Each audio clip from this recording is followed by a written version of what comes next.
जय सीताराम मेरे प्यारे भाई और बहनों। सबसे पहले तो मैं सर को थैंक यू बोलना चाहता हूँ कि इतना बड़ा इतना इंटरेस्टिंग टॉपिक दिया।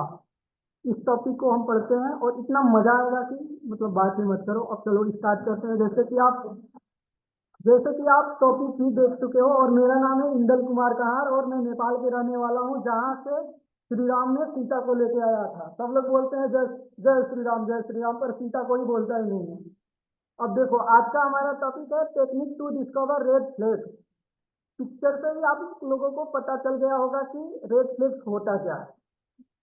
रेड फ्लैग्स का नाम सुनते ही इंसान के मतलब माइंड में किसी का नाम आ जाता है। मेरा नाम मतलब मेरे माइंड में तो सबसे पहले विशाखा जैन का नाम आया।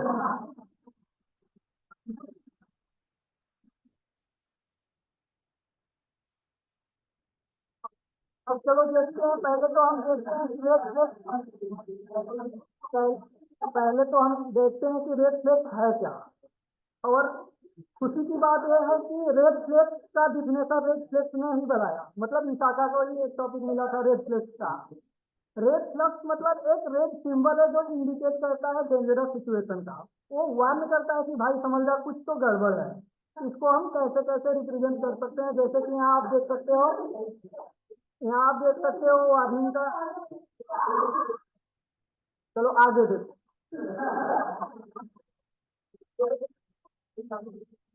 रेड रेड रेड को कोई एक प्रोसेस से हम आइडेंटिफाई नहीं कर सकते, इसको कॉम्बिनेशन ऑफ प्रोसेस लगाना पड़ेगा। जैसे कि हम किसी भी चीज को ऑब्जर्व करके पता लगा सकते हैं, और सिर्फ ऑब्जर्वेशन से नहीं होगा, उससे क्रिटिकल थिंकिंग और इन्वेस्टिगेशन भी करना पड़ेगा।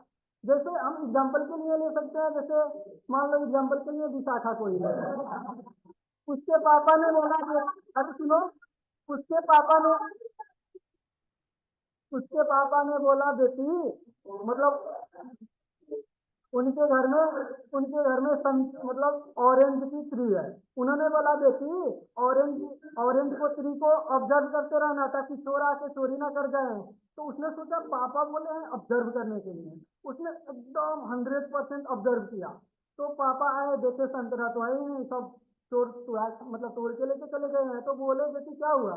तो उन्हें बोला पापा आपने बोला था ऑब्जर्व करने के लिए, मैं एकदम अच्छे से ऑब्जर्व किया। चोर आया, खिड़की से आया और पूरा ऑरेंज टूरा और भाग गया। मैं एकदम अच्छे से ऑब्जर्व किया।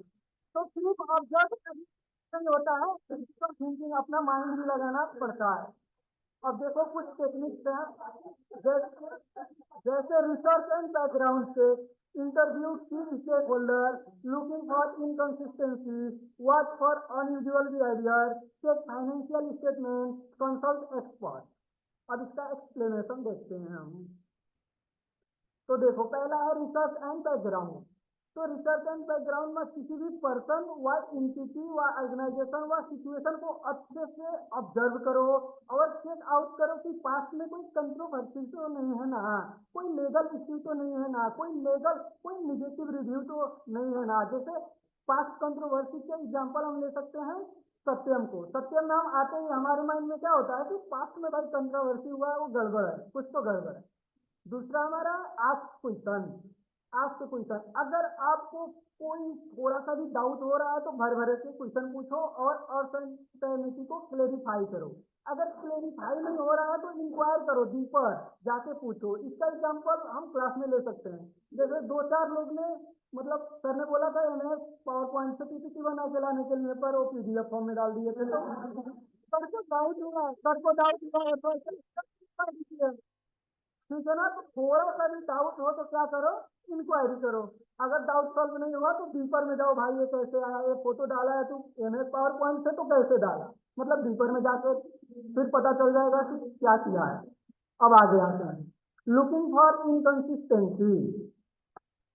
देखो, इनकंसिस्टेंसी के मामले में आप देखो, पहले कोई डिस्क्रिपेंसी तो नहीं है, आपने बोला क्या था और हो क्या रहा है। जैसे हम आर्टिकल शीट में जा रहे हैं, उसने बोला था कि लिस्टेड कंपनी का हमारा जो फॉर्म्स है वो लिस्टेड कंपनी का ऑडिट करती है, रिलायंस की ऑडिट करती है, टाटा का ऑडिट करती है। जाने पे देखे कि ये चाय वाला का ऑडिट कर रहा है, तो ऐसा नहीं होना चाहिए।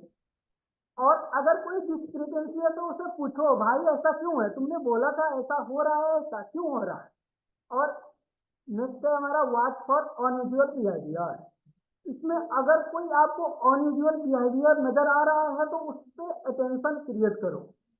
और बीइंग ओवरली सेक्रेटिव, इसका मतलब मैं एग्जांपल देके समझा रहा हूँ।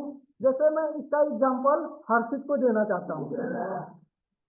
जैसे हर्षित जो है वो पहले क्या था कि फोन इधर उधर रख देते थे, मेरे को दे देते थे, कोई टेंशन ही नहीं था, कोई मतलब ही नहीं था। पर 2-4 दिन से देख रहा हूँ कि यार पूरा पासपोर्ट लगा दिए हैं व्हाट्सएप में। अगर कोई फोन लेते ही पूरा घबरा जाते हैं, भाई क्या देखा क्या देखा, यानी कि ये क्या दिखा रहा है कि कुछ तो गड़बड़ है। ठीक है ना? तो ये भी क्या है, एक इंडिकेशन है कि कुछ रेड फ्लैग्स है। ठीक है? और थर्ड देखो, sudden change in life style. अगर अचानक से बदलाव हो रहा है, देखो ये बेचारा साइकिल से चलता था कल तक, आज आ रहा है लैम्बोर्गिनी से, तो भाई चेंज तो होता है पर इतना खतरनाक चेंज थोड़ी ना होता है। तो यहाँ पे कुछ तो गड़बड़ है, रेड फ्लैग का मामला है। और लास्ट देखो, डिस्प्लेइंग एग्रेशन। इसका एग्जांपल ज्यादा दूर नहीं, मैं अपने रेस्पेक्टेड सर को देना चाहता हूँ। सर हमेशा अच्छे से प्यारे से, क्या बेटा क्या हाल चाल है, अच्छे से बात करते हैं। आज अगर अचानक वो आए और बिना गलती के भी किसी को बोल रहे हैं, इधर उधर बोल रहे हैं, तो भाई समझ जाओ घर पे कुछ लफड़ा हुआ है आज।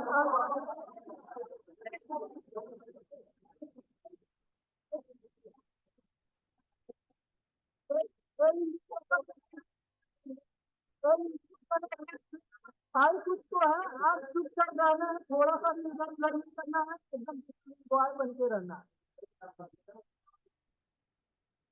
अब आगे देखो, कंसल्ट एक्सपर्ट।